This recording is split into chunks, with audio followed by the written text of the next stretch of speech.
Good morning, everybody. John Mack, as you were saying, I want to give you a little overview of the school. I've been here 3 months from Virginia. I've been a former superintendent, assistant superintendent, teacher.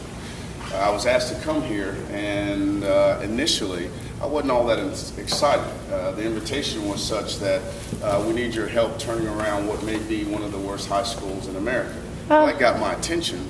And if you all have ever Googled this school, one of the first things you'll read is about an incident that occurred in 2003. Right outside of the gym here, 2 students came in with a submachine gun, walked into the gym, and killed several students. Subsequently, over the years, that has been a legacy here, and it has created an image and a perception of what type of child that goes to school here and what the school is and isn't.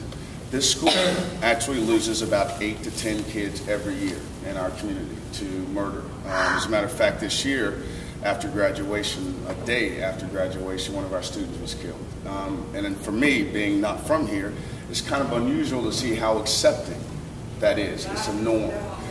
In our school, we don't have those kind of kids. That's why I actually came. And I heard it was dangerous. I heard this. I heard that.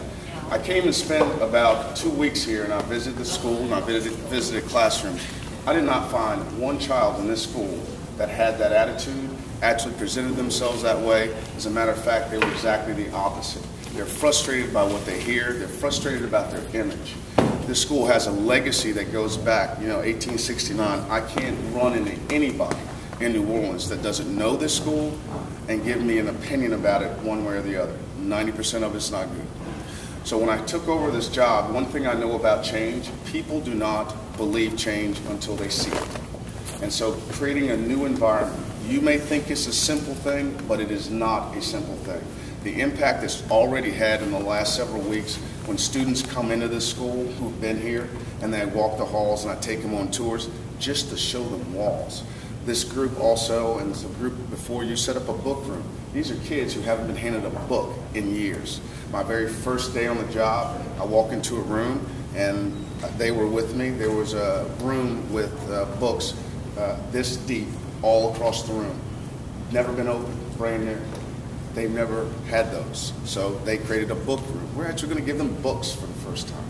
So when you think about the work that you're doing, do not underestimate what impact you're having. My football players don't start practice till 4:30 in the afternoon. They're coming in at 1 just to sit in the building. I want you to understand what's happening already. There's already a climate and a culture that's being talked about in the community. I did a radio show yesterday, and they were asking about the aesthetics. What are you doing for John Mack? They didn't know you all were here. That's why I went on the radio yesterday. So when I shared it, even the radio DJ, after I finished my interview, was like, I got to thank you for that. I've been here for 40 years. Nobody's ever done anything to that school. So from me to you, I want to thank you for putting in the effort that you're putting in. Do not underestimate what impact it's going to have. And I know it's going to make a difference here. So I want to thank you.